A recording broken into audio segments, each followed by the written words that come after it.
na an dir mun hi lungrok tak ngai chia tak ke se i cheu khat nu la pan han chuan kan fa le na he an tha ko ruwa tia kan rak ruwa na na ten kan hu na lo nak hun la ma a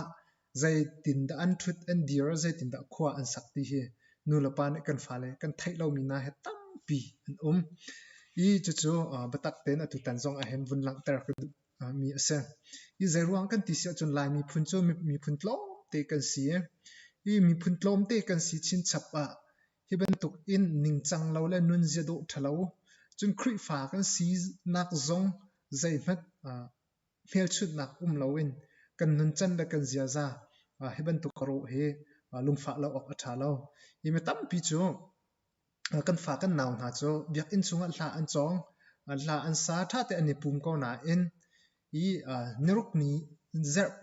ni chan chun tha ten pathian an thang that tia kan ni lo ko na in khikar lak chan chung vial te ke zai tin da an thut dir ti he nu la pan han kan thai lo mi na chun chulong salong siang na kai mi na jong siang na kai tia kan ro na na ten siang in an kai na ka zai tin da an thut dir ti kan thai lo mi na mi tam pin chu kan vun zau asia chon kan fa le kan naw na he kum zai muzat siang in kai kholawin an vun me free tuk in an tik a hen a foina kan chin chun an pum athanning la an thwa athanning he rual lo ti kho se i an pum angan papi na an zai khuwa tuak tan kho mi ngai lo in hin atlong aleng mi kan fa la kan naw na he tam pian i zai tluk in da an ro ti hi kan zau asia chon atua a big in kum hlai ni in kumkul kar lak kan fa la kan naw na han se i kum hlai ni in kumkul kar lak chung kan fa naw na zong hen an di lak chun an sadi hrim an rok di hrim ti kha ka chim du na kha selo na in atlang pin atam de u cho 80% cho rok mi an se i zayada an ro big 80% cho zayada an ro big ti he phun ni in then kho ase apakhat nak big cho 80% chunga hen 40% cho drug ti mi rit hai zu mo kwak mo kunya yi mo chun vef antima zuk mi phun pol kha i chuban tuk chun kobu him nak hai te ko so chuban tuk rit hai si apun phunin arok mi kan fal kan naw na he 40% bak an se i ka mun tiang khu kiang khan ramlak thing tanga an kal an du pau in a chu yi la zu na ka an cho an du pau an thwat an angkalaw nan chuti chun atlong aleng mi kan fal kan naw na kha kum hlai ni in kum kul kar lak minung kha tam tak kan hu ton na i chun mi cheu 40% cho nu la pa sinak ning chang lawin rok min ikan chim sa chang bentuk en an kum chu anau nain an pum athan thatika an thinlung zong an free tuk sang an kai lawin chan zai mo zati an vun kar lak akhan an thinlung kha zai khutwak tan mi ngai kho lawin an thinlung athang ti law an pum athang tuk nain chu nu lo pa sinak akhan du nak phun kha an vun thai mat chang i chu chunga chon apoi tuk mi chu zai de si ti sa chon rit ngat nak drak nak tong tham me arok mi tha nak en nu la pa si naka arok mi kha apoi tak mi ase i hikazon a hen pakhat te abapi tuk mi chu nu la pa si nak ning chang lawin zai thai lawin an han tik a hen thil piatana tam pi anma karlak long se lawin in chung khor kharlak kara khatla khat kara thil tam pi achok ke community chung zong a hen thil piatana tam pi achok mi ha chang i chu apoi tak mi ase i hi ka hen kan ma ne kan hu ton mi zai de city cha chon ni khat chu nu la pa atwain an rak choi na a chu yi aniken zu aniken chu an ding pa ani nuam pa an hu khan chon ning chang lawin ani ku ani re tin ha kha kan hu na chutika anma e balai pi vunti ngai dinga khan kani thlechiat te chuti chon siama pakhat ne in pong te si cha khan thla athli ten acham piak na i chuti chon an nuwa chun ma na cha an tin ti ban tuk khase chun voi kha chu zai de siri ti sia chun kan upan kan chip mi chu zan tlai nuwa na zi lai khat rong ranga khen ki in pong zu an ding te i chu zu an din chu an o an ka thai haute da an sing ha te thlalang ong ke bi na te i chu ka bi nai zu an din long se lawn zai da an tua ti sia chon an phone ani chu a mai khan vane video record an tua ai chu video record an tua mi chu zai da si ti sia chon an bong bi ani phoi e an zu kha ani pia na chu video record an tua te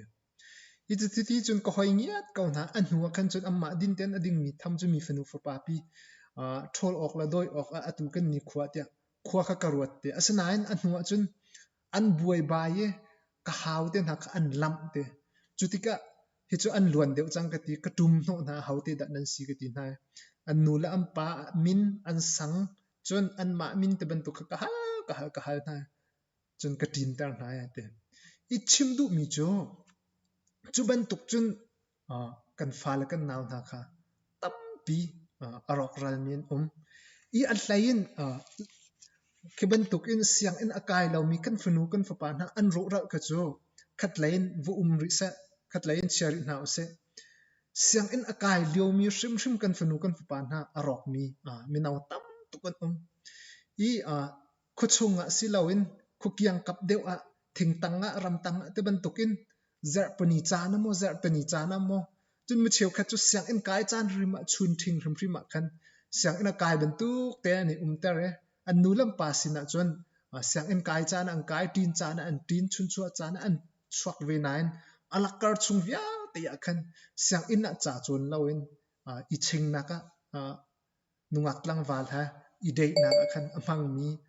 siang in kai leo mi na kum hlai ni kum kur kal lakha be pi bik in se chu tam tak kan hu mi na ka se i ka zon hin tom ni zong am han thak ka che mi na he mit hu bak in khan kan hu mi na si al chu azar fatin te an se cheu khat chu ni fitin te not in arami ti ok zong khena min i zau a hen ning zak tak khe an se an dan khe zai mat khe kan ma chu kan ning azak nan lai phung thluka atua tuning affair tuning zakla amu tuning zakti ban tuk khen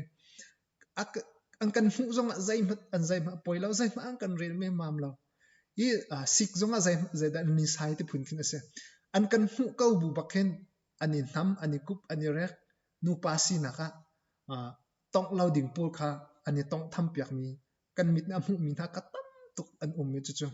ngai chia tak ke se lung fak tak ke se i khat lain nu la pan ha ne heban tuk azum lo mi zong tam pi kan khamen asna ram thok ka chim chang ban tuk en an di lak chun an sa shim lo nain ai ri percent hi arok mi an se ai ri percent chung ma chun 40% he zu la kwak drak ri thai na ka arok mi an si 40% he nu pasi na ka arok mi kan manaw na an se i mi cheu khat kan nu la kan pa na chu siang ina kan thla na kan fa la kha kan thla na siang ina zai tin da chan an han zai tin da an thut an dir ti kha longwa kan thai khau tin ha lo i kan fanu kan fa pa na an du pa wen nu nga kan tlang wal ina silaw la khukiang kap mo i ching nak men an man ne chuti chun atlong leng min ha kha tam tak kan hu chang na i chu cha chun nu la pan hai ka zon zong khan bi cha kan du na kan fanu la kan fa pa na kha siang in kan kai tar na atha tuk asna bal ten zai tin da zing laya zan laya athut adir siang in a chuna tha ten cha arak chong tak mo tin cha na atin kau patin phunin khan zaida atwa tak ti mi kha tha ten raknyat thlai ve ding zong kan som na chun alai ten kan ni chu khri fa kan si ban tuk en khri fa nun chan zia za te shrim in hoi kom isare hoi ingai i kom e kha chu atha tuk mi asinan khri fa nun chan he iral ka en ning chang lau tak en anong mi khame tam pi kan alhain zar pani shrim ma hen chu ban tuk sang kai leo mi na kan fa kan naw na kha a ching mi tak an lang mang kukiang kakap in thing te ban tuk i kal a chun hu sual mi an tam tak i ka kha an si ti ka lungrok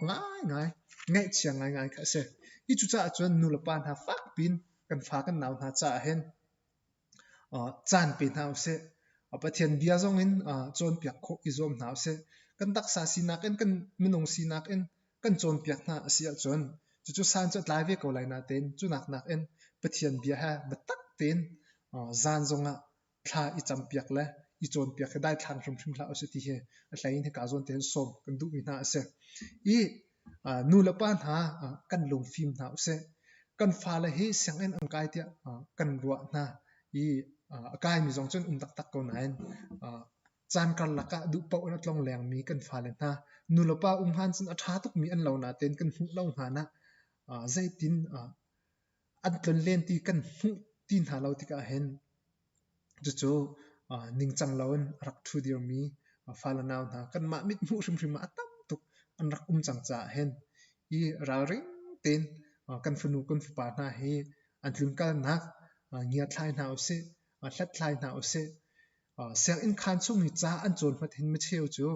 cha an lung thin lawin social media mo chun an hoi nu an hoi pa ko nga mo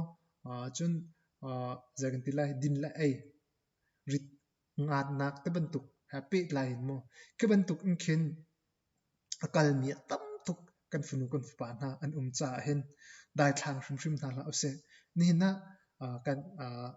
kri fa kan si kan ti biak in a chun kan funu kan fa na zong kha an phan kau asnain hla an chong hla an rem chu nu pin la ya zaida an tua ti mi tiang khi kan thai lo min ha tam tuk an tik a hen lung rok ngai che tak tak ke se I apoi tuk ti leng chun chim ding ke lo I ngai te kan ti sia chun mi nau na kan fa la kan naw ta chu mai la ya kan su tong bak an khwala kan ram ka mi phun a choi sang tu kan fenu kan fa pa an sitik a hen chu nu lo pa ne ruwa lo ok a tha lo tin ka ruwa cha atu tan zong hen wun chim ka wun chim na kha se I cheu khat nu lo pa na chun azum zong zum lo kho ase asna bal ten kan mit mu khan baka aminung mat thai kan thai mi na manung tam pin a cheu khat chu an ra la that ning he an siang en uniform le an school identity card tha bak khan he te ai kup ai rek e nungak lang wa khati khan zau ngam lawn mi sahak chia tiang khen I nungak lang wal achu za chang mi kha chu ke zakan tilai ngai thiam ok khan an tha deu asna ba den chu ban tuk siang an kai leo kan funu kan fu pa na rim rim khati an tik a khan lung rok tak tak ase I zai dir phun da in chung kho khan kan than chang ti mi he kan funu kan fu pa na zong khoi kom ban tukin tha ten bia rak ro na asla tha ten an phim thiam na kong ase se vulai lai than chau na ase se chun tharau lai an than chau na ka ding cha zong a hen nulapa atu leo te hi hlai ten kan tha kan chu her leo chan te ase chu cha chun na funu fu pa tha ten chan rak pe ve asyang in kai nak athut adir na ka tha ten rak nia thlai ve lo aning chang amhan lam lo zong tha ten rak zau ve mai la ya in chung ko khar asar siam tu sang laveng khri fa bu kan mi phun sar siam tu funu fu pa tampi ani so kho na kha ding cha ka hen du piak na khe ka hen tu tan na mun an from kan du mi na ase I chu via chu sari set lo I even ka kan youtube a hen lai mi kan than chau kho na kha ding cha kan nun phung la kan hol la kan cha happy lai yin chun kan tuam bia happy lai yin no lai kan share na thai lai te kan share na ase war phun sia chun kan youtube ka subscribe to ve video jong tam pi kan che mi chun ni khat zan ni thum zan ninga zan zong a hen pung man ten live kan thla chun kai man deu chan chun zan fitin zong ko win thla ko chan me even token kan tuan bia kan nun phung kon hol la kan cha happy line khan ka han sharing ni to long mang na si ti te kha dong nak big zong a win cha